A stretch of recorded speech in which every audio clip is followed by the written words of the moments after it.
Now the floor is with you. Who wants to make a comment, question? I think I'm going to sit here because I can't see from here. This gentleman there.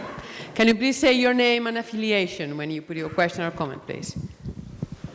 My name is Miroslav Ajskovic. I'm rector of the University of Novi Sad, but also priority area coordinator of the priority 7 of the Danube strategy. First of all, I wish to thank all panelists for beautiful explanation of the smart specialization strategy, but I would like your comments about macro-regional strategy in Europe, about Baltic Sea region and the Danube region and smart specialization strategy. Thank you. Who would like to address that one? Mr. Minister.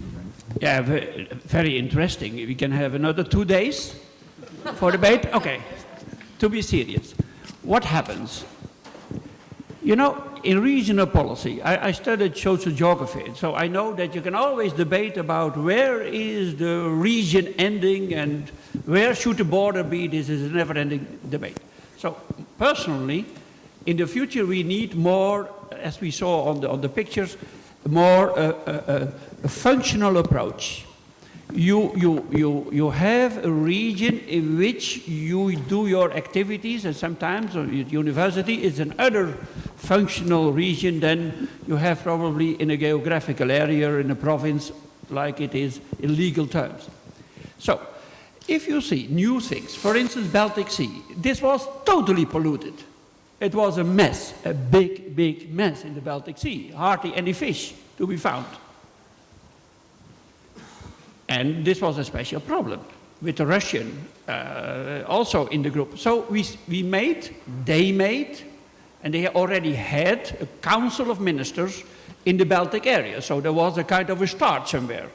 The awareness and programming, and then we said, okay, let's use this Baltic Sea area as a functional, additional instrument to solve those things. Research and a lot of actions there. European money went in. Danube is the same, but at the beginning of this period, the Commissioner Hahn was very clear. We don't bring into Europe an additional layer of authorities and of let me say, democratic steering. We don't bring it there. So no additional levels of governance. Second thing is, no money going directly there. Why did we say like that? We said it because it should be the awareness of the problem that countries, regions, European programs bring some part of the money there, but it's always bottom up. Otherwise, let me be honest, I got a request, don't tell anyone here, to make the North Sea, you know, to make the North Sea a macro strategic thing and to put money directly there. So it is a debate bottom up and not creating a Europe in the future of macro regions, because there are some member states that like that idea, and then they will abolish the regional policy and say, you see, we contribute to the macro regions. No way. That was clear. Any other questions, comments? Good example to share? It's like lots. I was Gernot Klotzheim from the industry side. I'm question to the timeline. You know, smart specialization can be an iterative process and goes on and on and on. Will we be ready by mid of 2013 for industry to go into dialogue with the regions, you know, that we have the specialization somehow ready in a kind of map to go forward? Because we cannot afford to waste too much time as we move forward. Second question would be, if we then apply for projects, is it expected that we bring the regions along, or will it be that industry makes a proposal and then the region go into competition against each other, which one hosts the project? Who wants to take that one? Alesh, perhaps? Yes, maybe the first one. Well, indeed, the political process actually has started, but is still going on. So at the moment, we do not know exactly when exactly it will be needed. But however, as we consider smart specialization strategies as in a way, not as a duty, but as in a way challenge and opportunity. So many regions have started already in 2009, 2010. Okay, it was not so developed, so elaborated, following all the principles that in the meantime theory had made. But of course, it's an ongoing process. I mentioned before, it's going to be also even updated with regard to the developments of policies of economic crisis and so on. So, well, we consider that by mid-2013, towards the end of 2013, it should be possible to have all the smart specialization strategies more or less ready for the revision. And then we will see what actually, which particular role in the process they will actually play. It is clear that these are kind of strategic documents, and then based on these, there will be these partnerships agreement, operational programs, and so on will be developed, and these strategies should be taken into consideration. So it is believed now that it will be enough time to do it. Of course, what I mentioned is that there is this dimension of multi-level governance. So yes, there is still a problem at the moment. We don't know exactly, and many countries don't know exactly how to deal with these regional programs versus national programs, and perhaps versus transnational initiatives. Now, our approach is that transnational cooperation initiatives, as they were mentioned, they are a bonus, they are a plus for the strategies. And sometimes they also enable certain regions in some countries which are very much centralized to call the importance upon themselves. So that the central government actually realizes that there is a regional cooperation within the transnational cooperation there, so they are taken on board partly and integrated into the national strategy. So in this way, we consider that it's very good. Well, I hope that I managed to... One thing is clear, is that we should not be waiting until next year. We have to start. Many of you have started already preparing them. We are receiving in Brussels and in Sevilla some draft smart specialization strategies, and this is precisely the iteration and learning process which we are encouraging. So, there, two hands there. My name is Attila Toth. I'm on behalf of Knowledge for Innovation Brussels. My question. In the RIS3 strategy, we have heard in many steps the guidance or the task to avoid influence of interest groups. On the other hand, we expect participation of PPP private sector. So how it can be implemented, these relatively conflicting two conditions in the practice? If I may suggest, you should put also into these steps transparent public procurement on all levels. Thank you. Thank you. Who wants to take that one?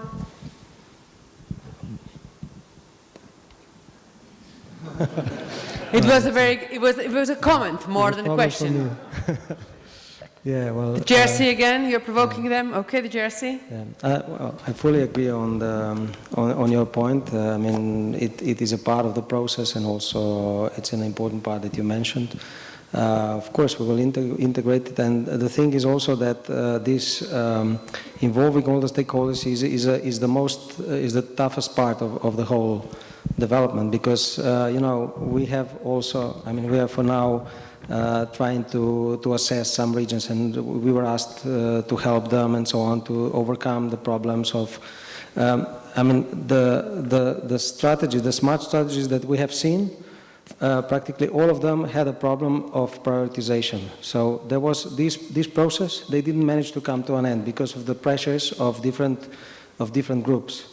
So as it was mentioned in the morning, the problem is there is not enough money to accommodate all the best. I mean, you know, you very often have people who say, we are the best.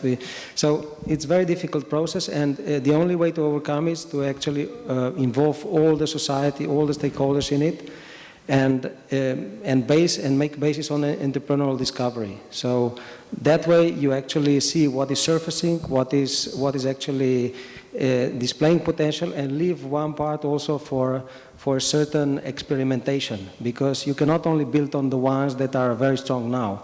Look at the case of Finland and Nokia, for example. Nokia was really growing, was the world leader, and then in a way they put too many power to one horse in a way, and then they didn't manage to be competitive with these new smartphones and so on. So they went down, and the whole country in a way has problems because of that. So in a way they consider themselves and they acknowledge themselves that they fail to in a way they fail to find something that would be the best, the smartest thing in the near future, or in the next future. So that's why it is very important. So you need there's always in every region there are some things that are quite good, that have a potential. So you need to build on them as well. So, but of course, this prioritization is extremely difficult. What you said, it's there's no easy solution on that. And every region or every level where the strategy will be developed need to deal with it, be it on the national levels, the national strategies, or regional strategies. Thank you, Alish. I think Philippe wants to add something.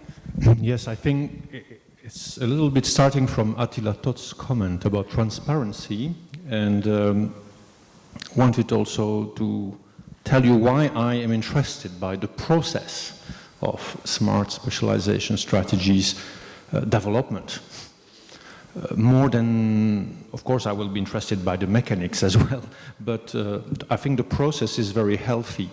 And it can probably help transparencies to be more operative on the public procurement level, but also transforming the development of regional innovation strategies into a real serious sport.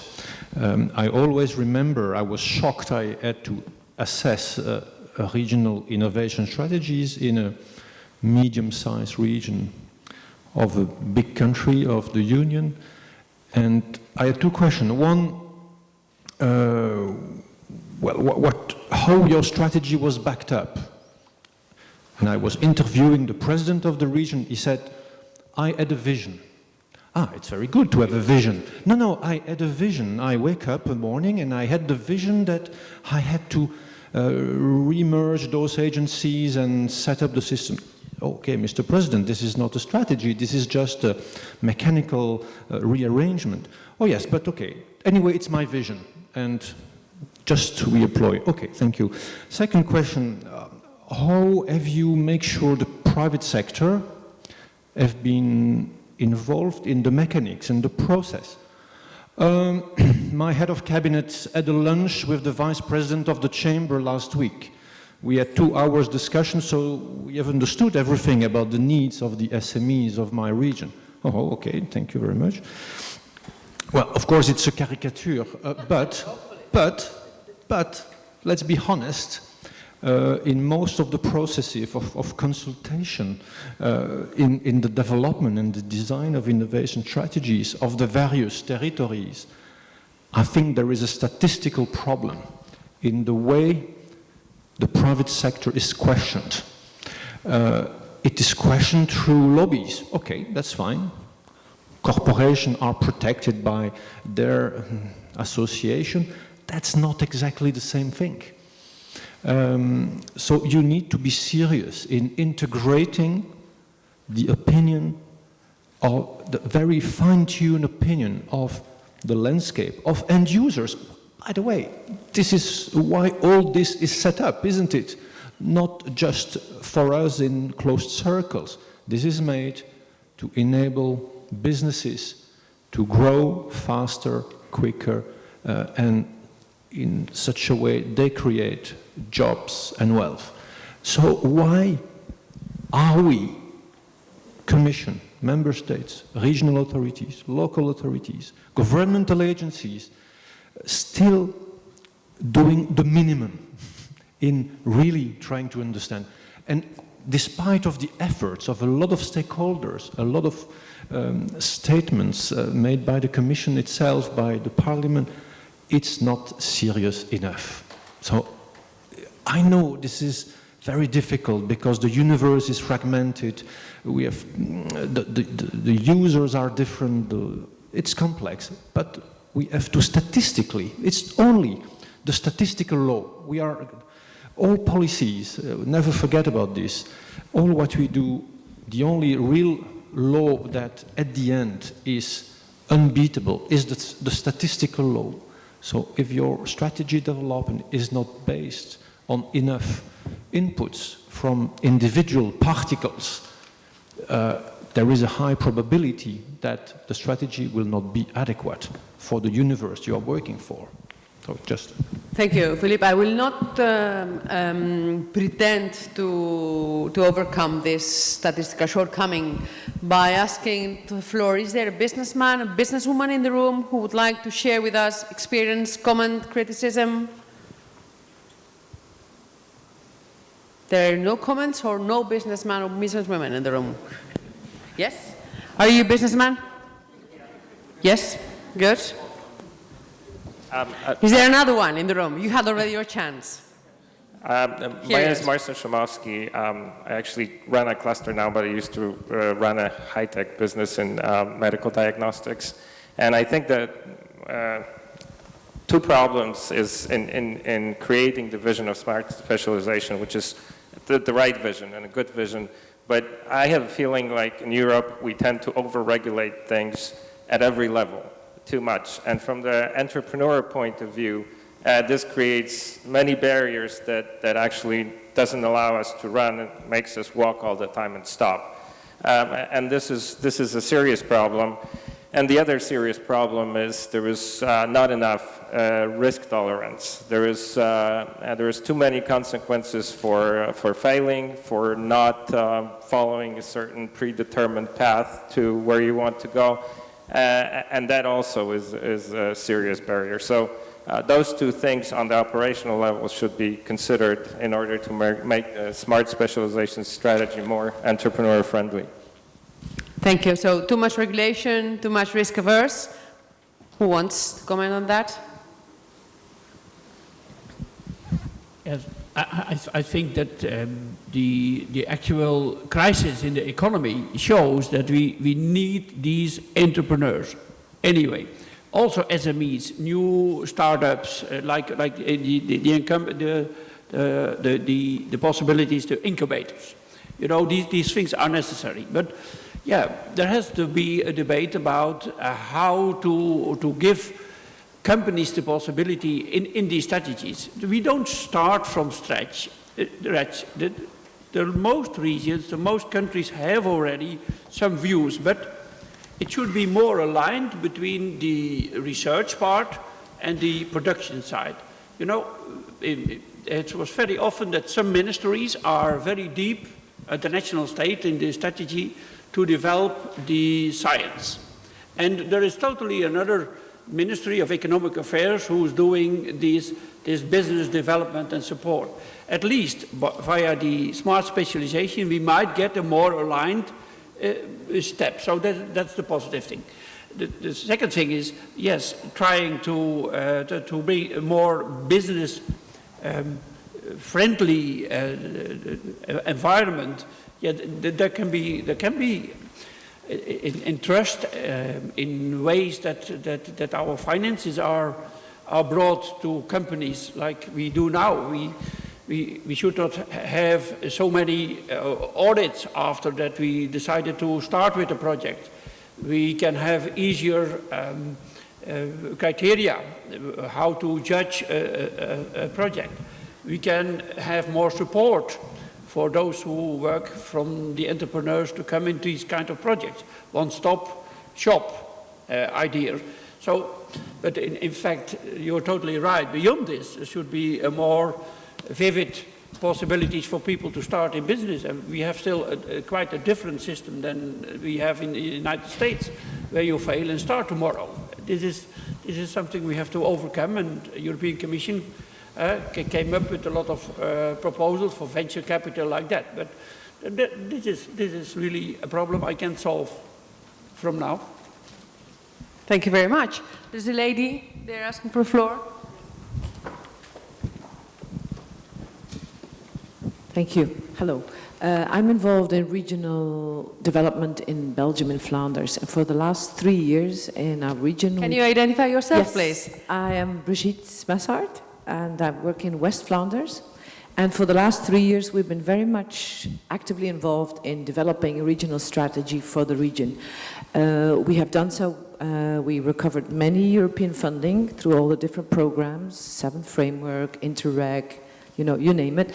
But the real test was put to us, I think, once we said, okay, the projects are now ending, how can we continue these initiatives? And the answer there lay, and it has been mentioned a few times before by my fellow countrymen also, I think the real answer and the test to us was to put public and private cooperation together. We had the support of the industry as long as we were working with public finances, national, Flemish and European, but the time really came when we had to give them the answer, what can you do for us with regard to innovation, with regard to durability, with regard to bringing labor forces on the market, thinking of demographic changes and so on.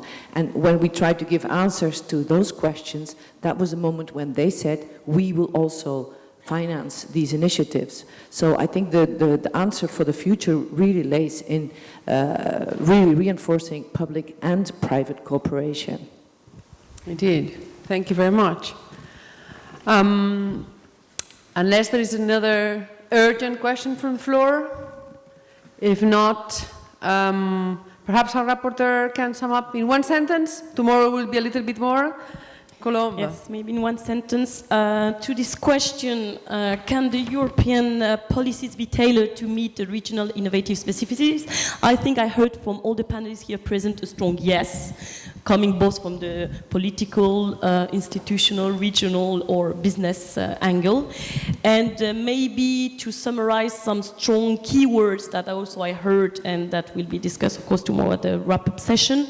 The bottom-up approach, I think you insisted on that, the networking, the flexibility that we need at the regional and, of course, the role of business. So I think that all that summarizes what we have strongly here, supporters of the smart specialization, both in the definition and in the implementation.